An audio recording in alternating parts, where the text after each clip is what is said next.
Hi, I'm Lee Partridge. Welcome back to Cowley TV for another pre-match show ahead of our game against Chesterfield. On the show today, we will take a look at September's Goal of the Month contenders. We'll also take a look at a game previously when we took on Chesterfield here, and that was from March 2025. Goal from J.K. Gordon was a deciding factor. We'll take a look at the game against Fleetwood and how that one played out. We'll get the pre-match thoughts from the training ground.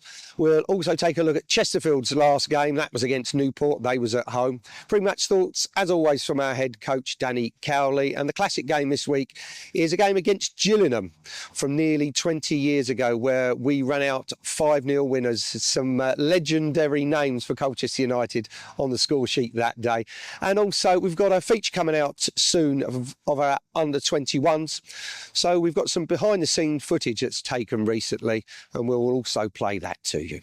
Right, all that to come on the show, but as mentioned, we have got the Goal of the Month for September, and here are the contenders.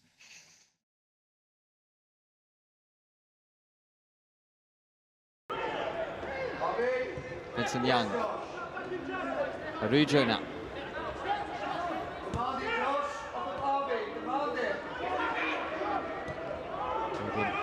Playing that chip ball in behind. It was a great ball too, and it's a massive chance, which is taken second time round. And Williams, well, he wasn't sure whether to celebrate initially, but the flag has stayed down. But how about this for a ball from the centre-back, Baldwin? And it might have been over at that point, but Williams made absolutely certain of it with the second touch.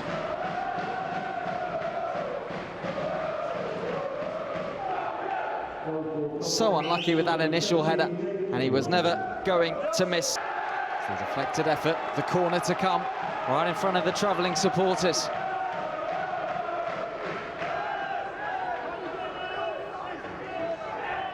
The latest delivery from Reed, the out-swinging ball. There was an effort at the end of it, and there might be another one here. And it is a winning effort from Tucker on the volley.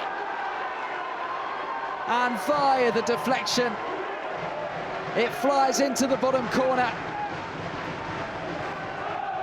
In what's been a fantastic game. Perhaps a little bit of fortune the way it firstly fell to him, and the way it went in after this deflection there.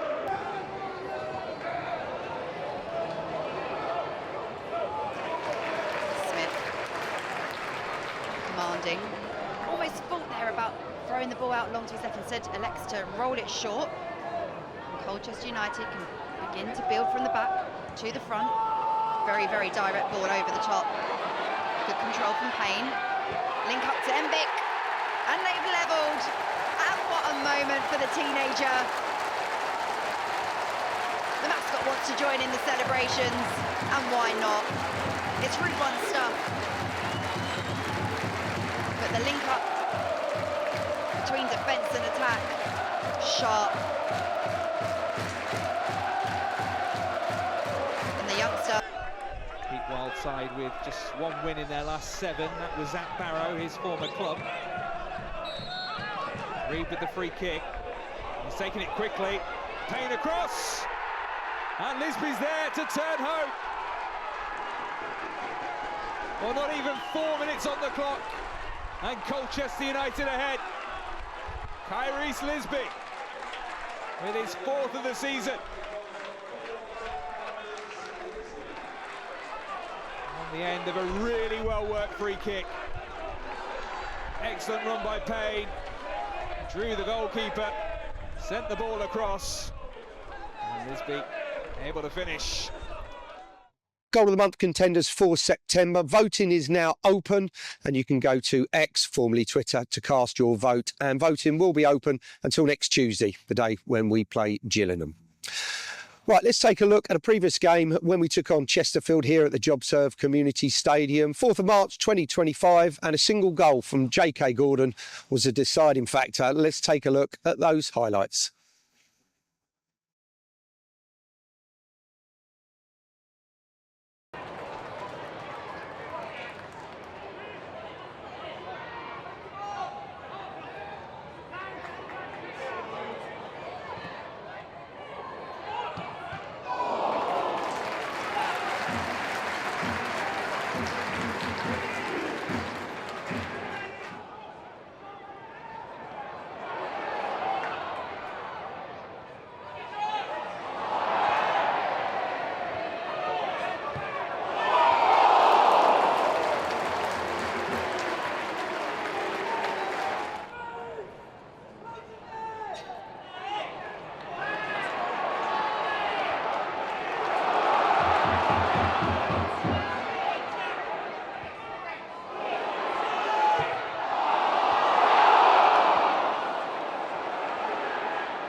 Single goal from J.K. Gordon gave us all 3 points on that day, and that continued our run to 10 games unbeaten, and that was March 2025. Right, let's take a look back at the Fleetwood game and the highlights from last time out.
The highlights from Fleetwood last Saturday.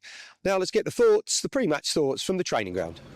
Milton, how good was it on Tuesday to get those first minutes under your belt? It was an amazing feeling to be back, obviously after a year. The injury was obviously what it was, and I'm glad to be back. Yeah, and you played 30-ish minutes. Did you want to play more, or were you ready to come off? No, I literally wanted to play the whole game, obviously under restrictions. Obviously I couldn't, but yeah, just honestly grateful to be back. So yeah. Yeah, and we've watched you in training today, so you know, sort of no adverse reaction or anything. How did you feel on Wednesday though?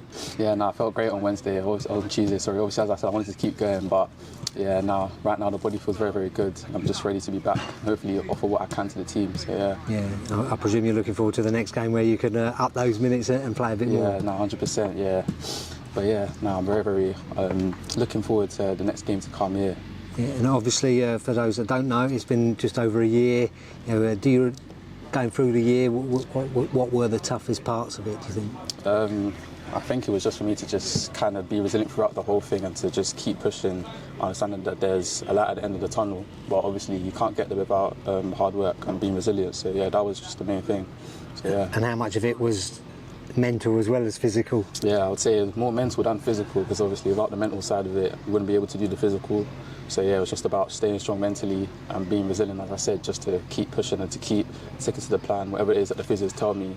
So yeah, that's what it was. So, yeah. And I presume there was different stages to your rehab, including, as we know now from Josh Powell, a bit before the operation even takes place. There's things that you need to be doing. Yeah, 100%. Obviously, the acute management stuff, just to get the legs settled, to get the swelling out. Obviously before the surgery, and then yeah, obviously after the surgery, then doing the rehab bits to literally come back and be as fit and strong and better than I was before the injury. So yeah. And how hard was it when you first had the surgery, to know that you can't really do much and you literally can't get going on too much of it in those first few weeks? Yeah, no, first couple months obviously was very, very tough for me. But yeah, obviously, as I said, the mental side of it is what actually brings you out. And obviously, I'm just grateful and happy to be on the other side of it. So yeah. Yeah, I mean, did you ever have a date in mind when you'd get back, or was it just, did you have dates that I want to be doing this by this date, I want to be doing this by this date? Yeah, no, it was more so just hitting each target as it comes. Obviously, when you're out for such a long period, looking towards the end kind of deflate how you really feel. So yeah, just hitting every target as it comes was the way I approached it. And yeah, obviously that mental side of it was what helped me to come out of the injury. So yeah. Yeah, you're still a very, very young footballer, but did you have advice for Josh when he did his, and have you spoken about the stages that he'll have to go through? Yeah, no, I've already spoken to Ben, but yeah, he's doing well with the injury. Obviously, he's gutted to be out, but yeah, no, he'll be back. Yeah. Yeah, and for you personally, you know, it's been a long journey getting back, but you must feel that it's just a very, very small part of what you hope to be a long career. Yeah, no, 100%. Obviously, as I said, yeah, I'm raring to grow and just want to help the team out as much as I can and obviously offer what I can and obviously show everyone what I can do. So, yeah. Brilliant. Now let's take a look at Chesterfield's last game. They was at home to Newport, going rather well, 6th in the league, and this is how that one played out.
A good result for Chesterfield there, 4-1 at home to Newport. Chesterfield going well at the minute, so it's going to be a tough task. They're sitting 6th in the league.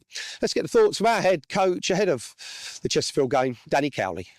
Danny, following last weekend, has some of the messaging been about consistent performances over 90 minutes? Yeah, it's probably a word we've used a lot, consistency, because I thought first half on Saturday was probably as well as my Colchester United team have played for that 45 minutes away from home. I thought we had such control, we were such an ascendancy, we could have been 3-0 up in the game, but we weren't. We conceded a poor goal, which meant that it went to 1-0, and then we obviously scored just before half-time, and, you know, going out for the second half at 4 o'clock, we're all geared up to really trying to back that performance up and put 90 minutes together, which we don't really feel like we've done all season, and then for the drop-off to be as significant as it was, probably shocked us all really. And yeah, a little bit, we had to do a bit of soul searching and take a good hard look at ourselves over the week. the review on Monday was pretty simple, really, because you're looking at what you did really well first half and then comparing it to what you didn't do so well second half, and the drop-off, firstly technical detail, meant that probably when you lose the ball as often as quickly as we did, some of our best technical players kept losing the ball on Saturday in the second half. When you do that, it can take a bit away from you physically, because you obviously build your fuel when you're with the ball and on the ball and looking after the ball. And then as a consequence of losing it so quickly, our physicality dropped. And as a consequence of that, yeah, they equalised. I think we then managed to get a foothold back in the game, and then we go and concede in the 87th minute to make it 3-2, and you, of course, off the back of that, chase it. You then lose a fourth goal on the counter, and it becomes a really, really bad second half performance where you've conceded 3 goals, and a bad day ultimately because you lose the game. And yeah, it was a tough one for us to take, for sure. Yeah, and you know that consistency is going to have to be there against what's going to be no doubt a strong Chesterfield. Yeah, a really good Chesterfield team. I think one of the best teams that we've seen in preparation. Paul Cook's a really experienced manager. Won lots and lots of promotions, had lots of success in his career at this level, but also in the divisions above. His team's always played the same way: 4-2-3-1, 7 and 11. With the 10 coming in, getting close to the 9, 2 fullbacks on the outside on the overlap, cause you a real threat going forward, want to take the ball off you, want to dominate the ball. But they also have a power about them as well, from set pieces, good quality. Boys like Dunkley and Grimes and McFadden are all physical in your box from the set piece moment as well. So they're a team that are geared up to do well. I'd expect them to be right at the top of their division. It probably disappointed Paul that they haven't got more value for their good players. They've been very, very good and probably should have won a lot more. One even, I know they're 6th in the league as it is, but you know they could have easily won 3 or 4 of those games that they've drawn. So yeah, they're a tough team. It's a good challenge for us in many ways because they've got good players and have real clarity over how they play. It's sometimes easier to set up against that type of team because you know what's coming, rather than some of the other teams with maybe lesser players and less coaching detail, let's say, because those games can end up being a bit more chaotic. So yeah, it's a game we're really looking forward to. Like I said, it's been a tough week because we were Jekyll and Hyde on Saturday, and we're pretty, I wouldn't say disappointed, we're just pretty frustrated with ourselves. That's the word I would use. I would say it's frustration, because we've seen that for periods of the game that we can be a really good team, and even with the challenges that we have with injuries at the moment, we can still be a really good team. But we have to do that consistently, and we have to be reliable as individuals so that our teammates can trust us, so that we can put in a confident and assured performance for 90 minutes, because that's what the game requires. Yeah, you mentioned having players out through injury, and that's been a challenge, but what you've always said is that's an opportunity for others to come in, and over the next few weeks, another one who might be able to put himself in that bracket, Milton Oni, who had his first minutes this week. Yes, yeah, so happy for him. We definitely have some challenges. We have the problem we have with our injuries is a lot of our physical players are out together. We've had some bad news with Dom Gape this week, which has been really frustrating, because he's got a ruptured LCL, which is like the lateral knee ligament. He did it half-time in the Bristol Rovers game, just stretching, which has left us all a bit perplexed, really. And it's a tough one for us, really, because I think in that game we had Teddy that had a chest infection, and Doc was telling us we had to take Teddy off, so we were warming Dom up to come on, and then Dom then does that. So that's just some of the challenges that we have. But like you rightly say, Greg, is you can either whinge and moan and groan about and bemoan your luck, or you can just see the opportunity in every problem. And the opportunity is that we've got some brilliant young players. You know, Ronnie Harvey, we just called Sam Kafour back, and young Milton Oni, who, you know, it was so exciting this time maybe 13 months ago. He come through pre-season, just went from strength to strength, started the season, played against Reading, took a penalty to get us through to the next round in the Carabao Cup. Then he plays against Milton Keynes, comes on, sets the winner up. Then he plays against Brentford, who are a full-out Premier League team, and for 60 minutes looks as athletic as they are, and holds his own against that level of player. And then in the 61st minute, he ruptures his cruciate. So if that don't show you the ups and downs of football, nothing will. And sometimes these are tests for us. It was like, it felt like God maybe, I don't know, he's a religious boy, Milts, but maybe he was just showing you, well, this is what it could be for you, kid. But I'm not going to just give it to you, so you've got to go away now, you've got to go and really work, and you've got to show me you've got the determination and resilience to be able to cope with professional football. And I think that's been his challenge, and he's had to really dig deep, because it's been 30 months, which has been tough, not easy physically for him, not easy mentally for him, but he's come through it. And you watch him play Tuesday, he played Norwich under-19s, and he plays just a half an hour, but with a big smile, with so much joy. And yeah, it's been a tough week, but to see that was just so happy for him. And I know all the staff and the medical guys who've worked so hard with him were so pleased. And yeah, it's a good step in the right direction for him. He'll get another 45 minutes now as we build up. I think he'll play at Bournemouth on Monday. And if we can get him back to anywhere near he was last year, which I know we will do, he's going to be such an exciting player for us. And, you know, with him and young Ronnie Harvey, who just goes from strength to strength, Sam Kafour coming back on loan from Hornchurch, yeah, it's really exciting. Yeah, and we've spoken to Milton, and he was saying he could have played longer, he wanted to play longer, but he didn't. But and you've often said about you like players that you have to hold back. And at the moment, that probably isn't just the young players like Milton coming back. You know, you've got Ellis wanting to come back soon, Tom Flanagan, Will Goodwin. It's a case of like kind of working out when to bring. Yeah. Of course. That's always the balance, because it's easy when you have some injury problems, you can then chase it, and then you end up getting into a vicious circle because you chase it and bring people back before they're ready, and then they pick up additional injuries, and then you can really suffer. So we have to try to go with the medical guidance. We have to try to make non-emotional decisions, and we have to try to use all of our experience really, and that's what we're doing. But yeah, for young Milton, I just said to him, next 6 weeks, your only focus is just to play football with a smile on your football, find the joy, love it, and then once we get through those 6 weeks, then we'll start turning the screw. We might be a bit more demanding there, because that boy can be anything he wants to be. So, really exciting. Like one of the pleasures of my job, even in like the difficult times, and I'm used to my teams winning. So this hasn't been an easy period, but even in the difficult period, the joy of seeing the young players every day just working at their game, trying to get a little bit better. Sam Kafour Tuesday, Nicky's into him, having a go at him, and after training he's finding Nicky, said, can I work on this? And Nicky sat there with him for like an hour after training, just working on little bits of technical detail that will just help him go from, let's be honest, he played for Malden and Tiptree this time last year, and we now want him to play in the Football League, and he's been out on loan at National League South with Hornchurch, done brilliant, helped them get to the top of the division. And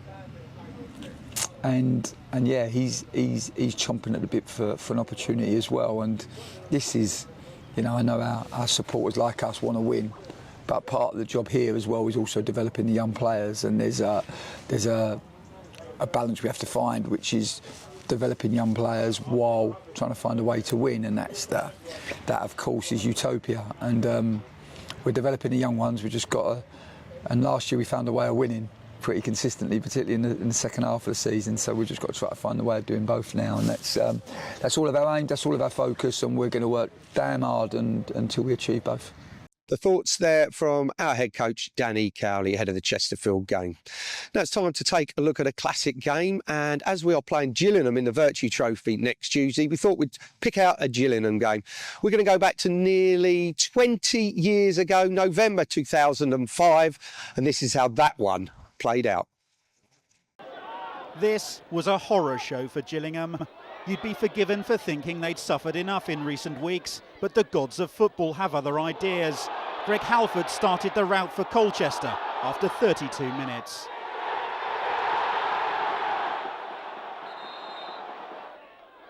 Ronnie Jepson's got a massive task on his hands to restore Gillingham's fortunes. Things seem to be going from bad to worse. Halford's second flew in from long range, and suddenly the Gills looked like a pushover. What little confidence they had seemed to drain away after the second goal. Colchester simply wanted the ball more. It was the former Reading striker Jamie Curitan who got the third. 3 goals down and there was no way back into it for Gillingham. The only real chance they created was an accident. Sean Closey's cross swirled close to Aidan Davidson's goal, but not close enough. It's Gillingham's inability to perform the basics at the back that seems to be the biggest worry. Curitan took advantage again after 66 minutes for his second. There were no late slip-ups for Colchester, and with 20 minutes to go, Gillingham couldn't clear their lines again. Wayne Brown put the ball away.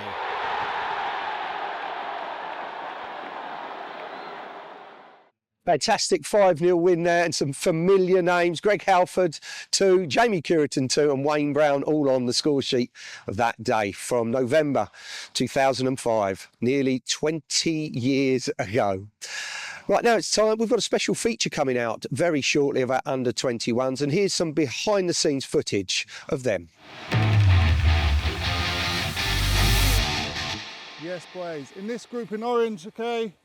Albert, Alfie, Caden, Dante, Dan, Nadeem, Josh, Kian, Dre, Owen. In orange, all right? In blue, Fella, Herbie, Kai, David, Lizard, Dwayne, McKees, James and Leo. I haven't missed no one, have I? No, all good? Right, listen. 2 press, okay? 2 press. 2 press from there into this box. 10 passes to win or amends. Let's go! 2, 3, 4, 5, 6. Megs, move on!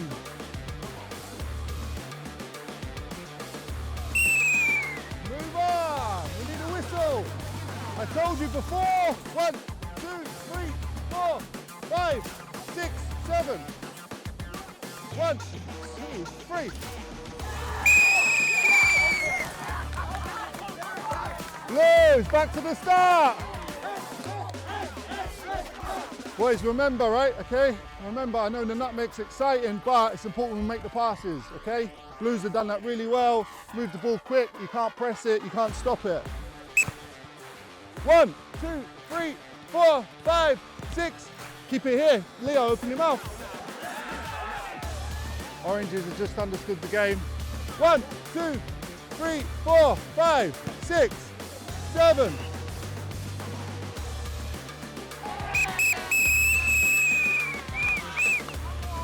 Lucky Nadeem. Yes, boys, have a drink. Please, mate, yeah.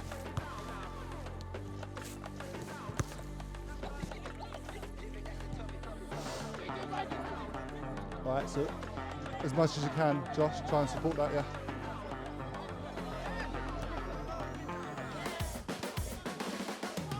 Wayne, that could be a tackle. Wayne, that could be a tackle. Brilliant, H. What a pass, H. Just under. Good, Kai. Yeah, well played. Ah, Nadeem. Next one forward. My role is to help them and push them into that first team environment. Yeah, Herbie. Love that, Herbs. Intent. Good luck. Stick together. Let's go.